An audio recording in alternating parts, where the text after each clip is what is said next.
All right, fellow romantasy lovers, I've been waiting to talk about this one because it completely took my weekend. The epic romantasy finale, Dawn of Chaos and Fury by Melissa K. Rorick, is finally here. And if you're into anything Book Talk is raving about right now, you need this. This is the fourth and final book in the Legacy series, a dark romantasy packed with fae, dragons, shifters, vampires, witches, meddling gods, you name it. And what I love about this world is that it's not your typical medieval fantasy backdrop. Think high fantasy meets modern tech. Magic everywhere, but people are still texting, driving, dating, using computers. It gives big Crescent City vibes in the best way. And honestly, I got so pulled into the emotional roller coaster. The heroine is dealing with depression and anxiety, and the way the story handles her mental health made the stakes feel so real. Plus, the tropes. Fated mates, morally gray chaos, one bed, touch her and die. It's basically a Book Talk bingo card of everything we love. Now, if you haven't read the series yet, this is the series finale, so don't start here. But the good news, all 4 books are out now, and they make such a great gift for that friend who is constantly reading romantasy and keeping up with every online book trend. Dawn of Chaos and Fury is on sale now, available for the first time as a Kensington trade paperback and ebook. So grab your copy and dive into the chaos. You can find Dawn of Chaos and Fury by Melissa K. Rorick wherever books are sold in print and in ebook. If you're a podcast host, listen up, this one's for you. My name is Allie Jackson. I'm the host of Finding Mr. Height, a dating and relationship podcast that I've been doing for 4 years now, sharing my positive and practical approach to dating that's built on my own life experience. And I wanted to share another experience that I've had, my secret behind monetizing my show. It's called Red Circle, and I was just telling my colleague about how much I love their platform. With Red Circle, not only am I getting a seamless hosting experience, but I also love the support I receive in ad sales. It's not just typical ad sales either. It's targeted opportunities based on my show and my life. And the platform is super simple. You just set your preferences and Red Circle matches you with sponsors that align with your show. You can vet every opportunity and their platform gives you great analytics. More recently too, my Red Circle team has brought me opportunities outside of my podcast on social media to really augment the podcast partnerships, bring them full circle. I just can't recommend them enough. If you want to give it a try, go to redcircle.com to get your free trial. That's redcircle.com for a free trial. Hi, I'm Yue Xu. And I'm Julie Kraftchick. We're active daters turned dating insiders. Here to dive into everything modern dating and relationships. Welcome to DATEABLE.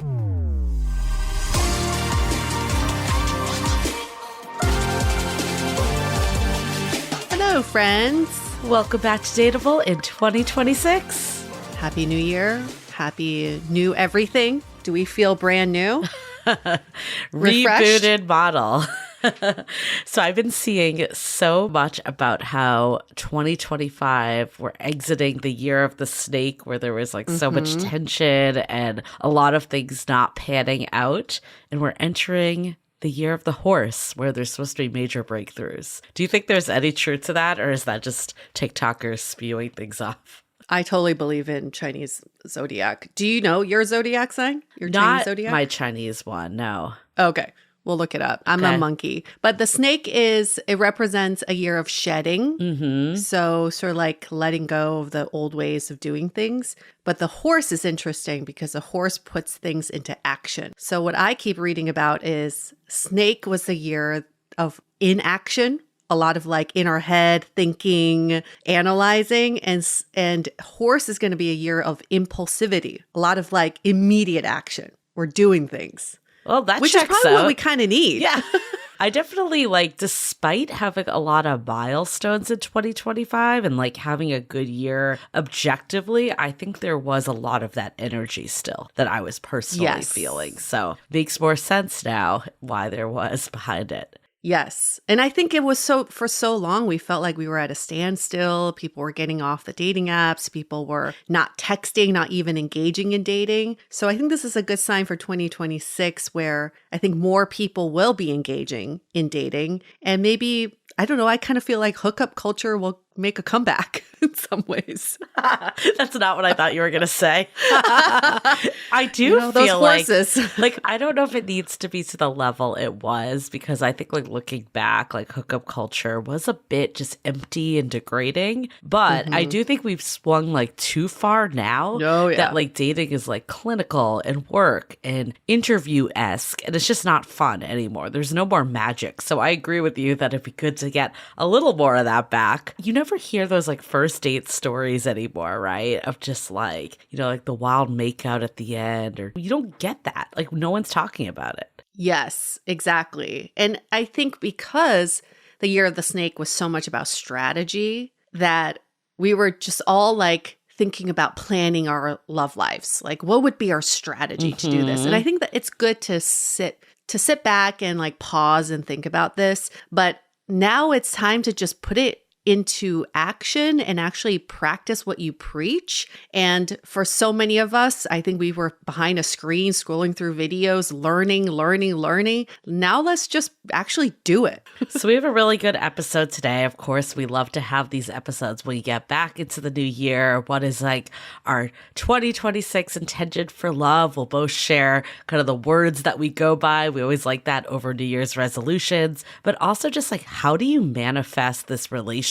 Or like, how do you take maybe what you've manifested and make it actionable? Like, I think manifest can be actionable, or it can be just sitting and thinking. And maybe we're done with the sitting and thinking, or we're ready to like move into that action part. So we're excited to get into it. We have a lot to discuss today. Let's do it. Let's do some manifesting. Before we get into the episode, though, we have a really exciting segment from a special guest, Dr. Serena Sterling, who's going to tell us about her new dating app that we just feel like is so aligned with intentional dating and where we're headed. So let's get into it first with Dr. Sterling.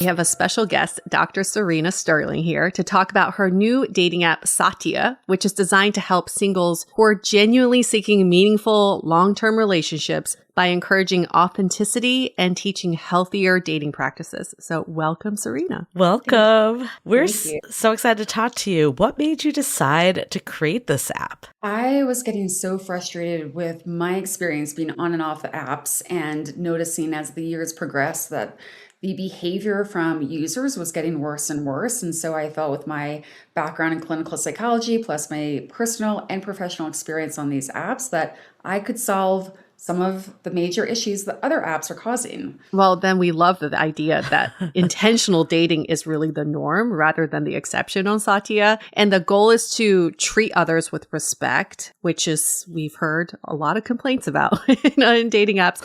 So we wanted to talk about one feature that we found particularly interesting, which is dating purgatory. I love this word, purgatory.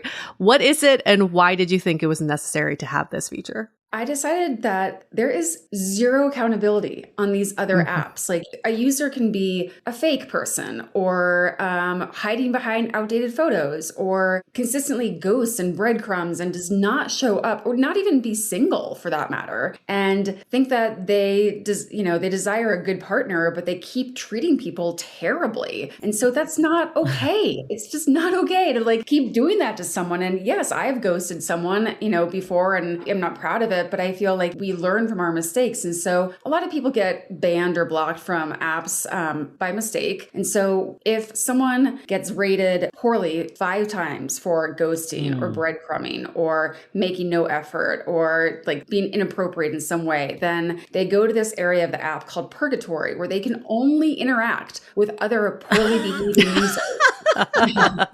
It's jail. That's enough to get you out or to want to get out. And they cannot get out of there unless they watch 6 videos from the Grow tab, which is which is like, the videos are like 1 to 4 minutes long. And so they're from licensed therapists and psychologists talking about dating and how to show up as a good dater. So if they don't do that, and if they don't write an appeal, and the appeal is not an essay, it's like 3 sentences of like, I didn't realize I was doing this, I really want to get back on. If they don't do that, they get removed and blocked from the app because we don't want them. I love this. This is such a good way to teach people, but also like make them better daters. I guess like, why do you think keeping poorly behaving users accountable will help modern dating? Because I don't think that everyone understands what they're doing wrong. I think they just keep repeating the same patterns without like being told, hey, like when you ghost that person, or like, because a lot of people on these apps, you know, like until we see them or meet them in real life, they're just like behind a screen. And so they don't really think that much of their careless behavior. And so it doesn't automatically, like when you meet your person, you don't automatically have all these amazing skills in place. Why don't you start with the people you're interacting with online rather than like wait and think that you just are going to have these skills in place? Oh, so true. There's just so much more to talk about with you, Dr. Sterling. We're going to have you back for the next few episodes to talk about more about Satya and your experience. So stay tuned, listeners, for those episodes. And Dr. Sterling, where can people learn more about you and Satya? I have a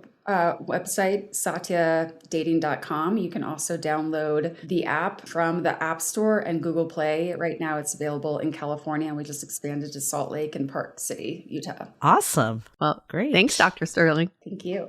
Okay, manifesting 2026 love. We're bringing it this year. We got to do it. And I think manifestation is this phenomenon that is preached on the internet. Yes. But so many of us don't actually understand how you do it. And I think the best way it's been described to me is when you're dreaming, you're actually manifesting because you feel it. And that's the most important part of manifesting. It's that you got to feel it. It can't just be in your head.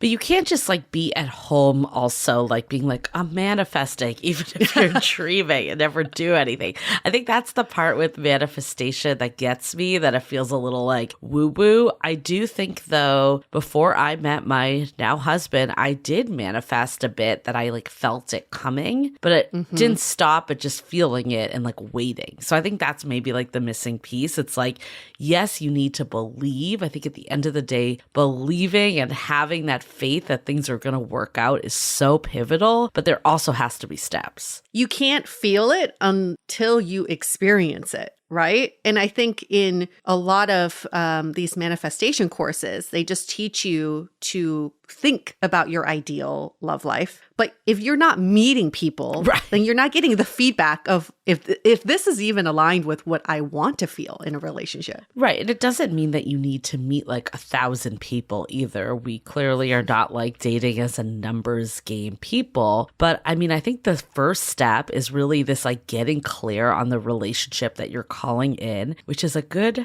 little plug to go get How to Be Dateable, our book, because one, like, you know, we go through at the beginning of the book, like all the traps that are getting in your way of modern dating. And then what are we going to do about it? What are we going to do about it? And honestly, it is a lot of these are kind of in line with, you know, setting up that manifestation and moving into action. And one of our chapters, Gaining Clarity, is exactly this. It's getting clear on what you want, what's your dating North Star. And what that means is, why are you dating in the first place? And not just to be in a relationship, but like the real why underneath that. And then what are your core needs and values that you're looking for? And we have an exercise, and I remember doing this when I was single, just like visualizing, like, how do you want to spend holidays with your partner? Like, how do you want to like do birthdays and be celebrated? And thinking like, making it so like clear that you can feel it. Like it feels realistic. It feels like it could come to you.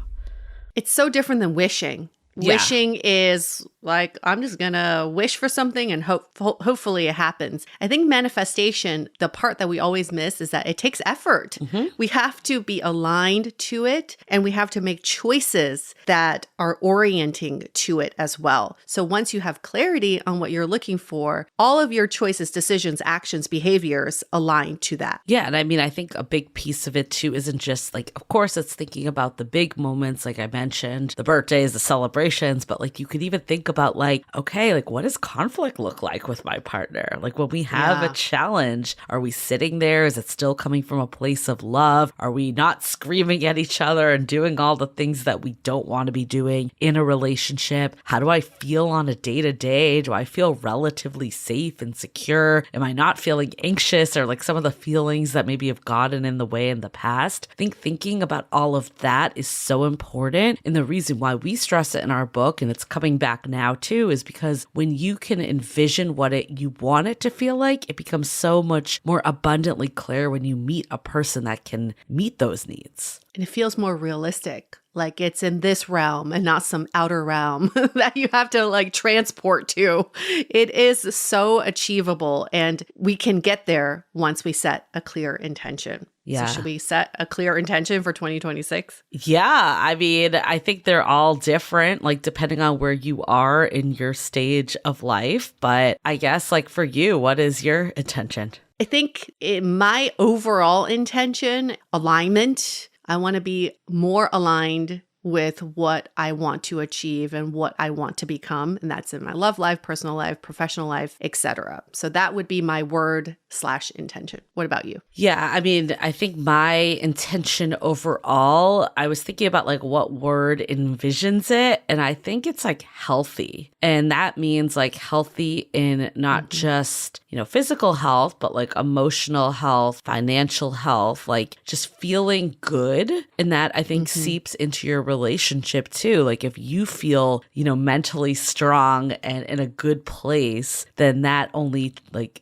flows down into the relationship with your partner. So I think having some of that like safety, stability, maybe stability is another good word, is a good one for me. Yeah. When your cup is full, then you can give from your cup. But if your cup is not full, then you don't have much to give to, someone else. So that makes a lot of sense. Yeah. And I mean, of course, like if you're like looking for love or like looking for a relationship, that might look very different. It might be like just envisioning, like, how do I want my day to day to feel? Like, what are some of those core needs that we talk about in the Dating North Star? And, like what kind of partner could actually meet you where you are now? We have our perfect partner equation. That's another big part of getting clear of like, what is it that I'm looking for and who is right for me? And one thing about setting intentions, just a side note, is don't make it about the relationship or someone else. Make it about you. And that translates into a relationship. For example, my friend recently told me, she's like, my intention is to be in my power. And if I'm with the right partner, I will feel empowered to be who I am, to be authentic, right? So I think the flip side,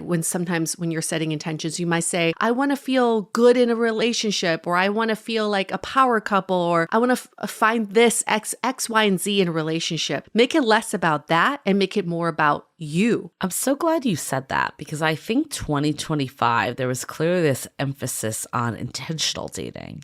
Don't get me wrong. I think there's a lot of good that's come from that. I think it's nice to have an idea of where you're going, and you're not just like, oh, we'll see what falls on my lap and just see what happens. That being said, I do think that's why dating has felt not fun, like, methodical, like interview-esque, because we're so focused on the goal.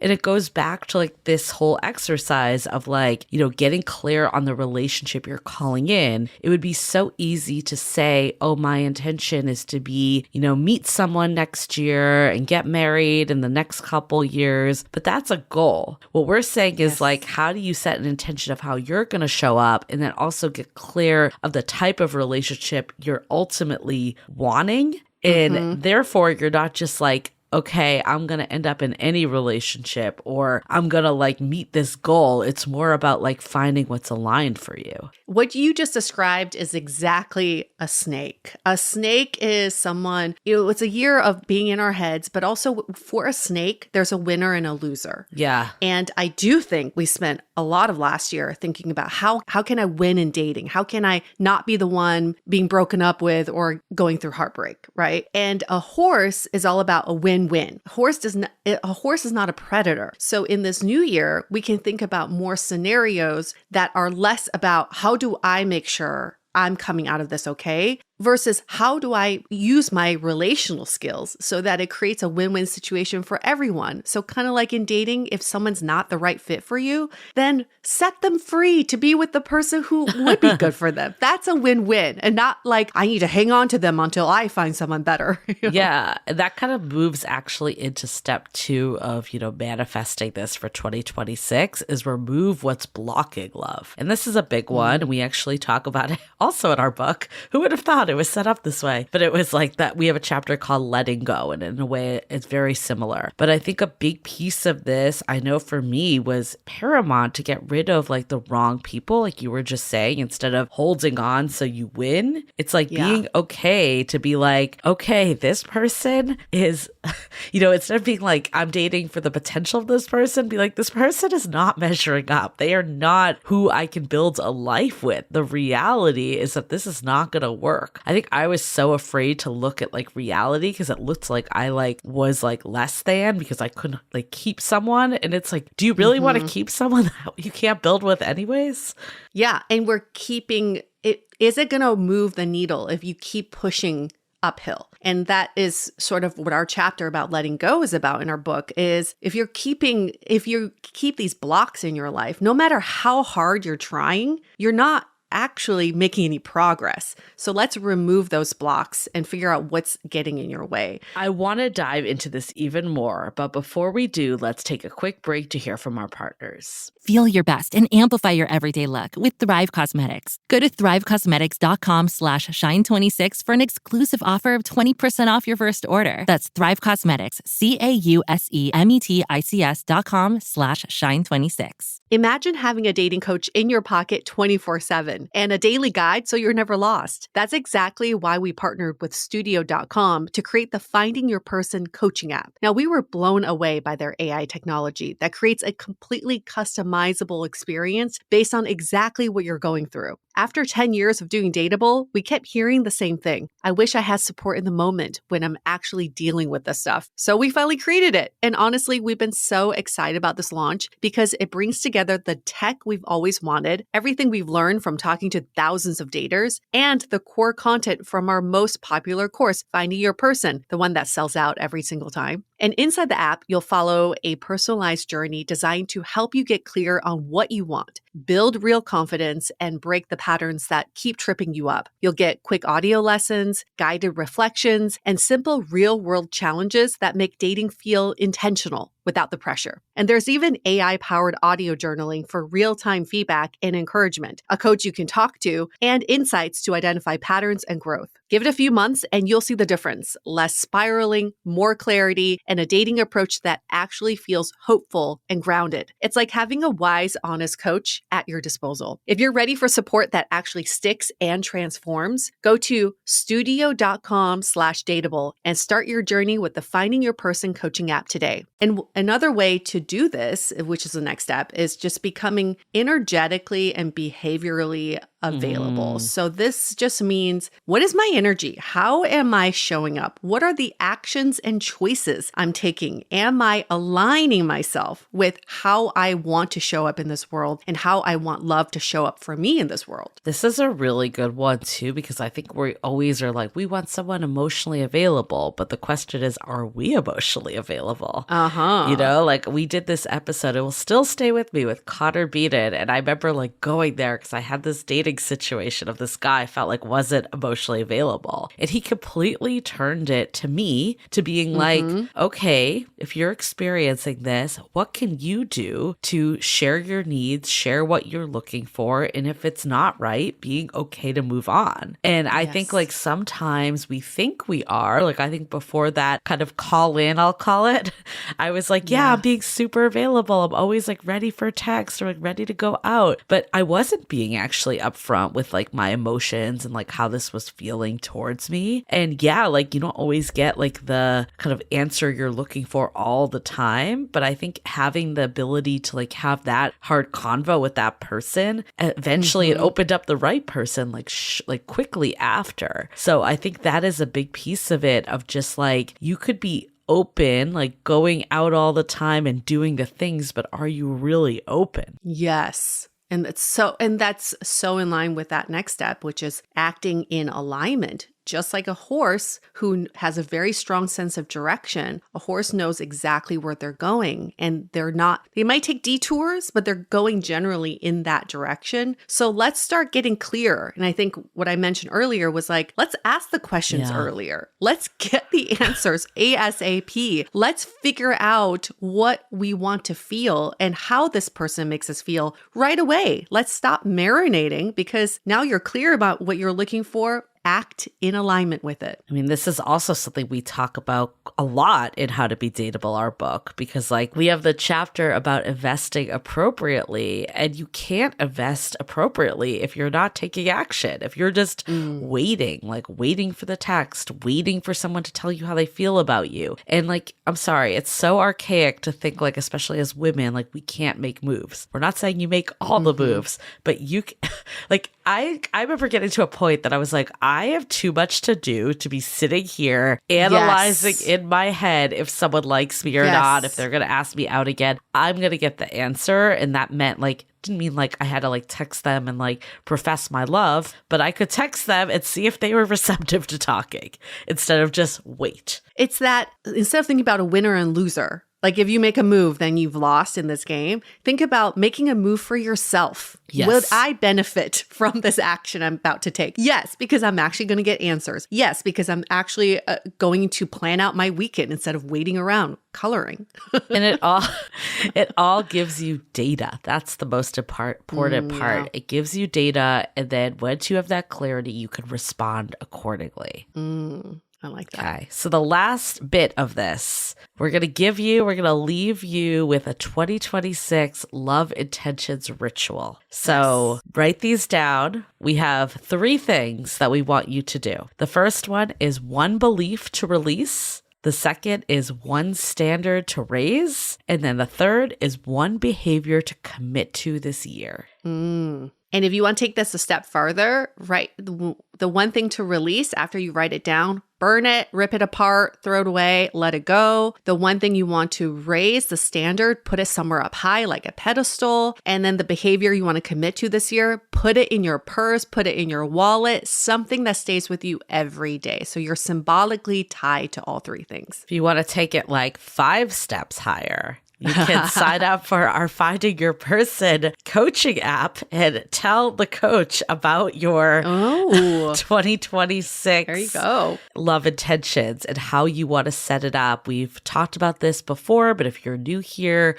we have this really, really cool AI-powered coaching app that we released in November. It's through a partner of ours called Studio, and they have all this technology that will basically give you a personalized experience based on whatever you're going through. There is journaling, there's exercises, and all of this has AI functionality to give you kind of like feedback and, pattern finding and ways that really moves you to action, which is perfectly in line with the Year of the Horse. So this is so good. Taking it steps further. Yes.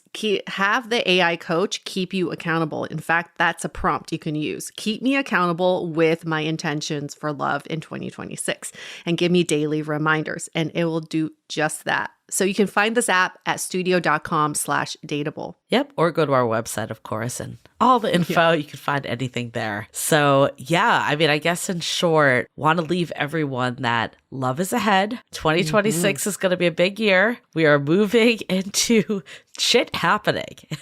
Yes. Let's move the needle.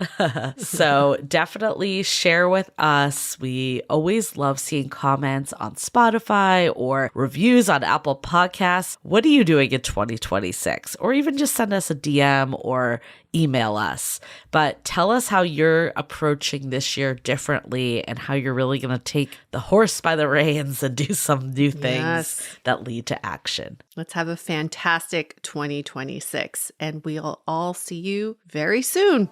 On that, we're going to wrap up this episode. Stay dateable.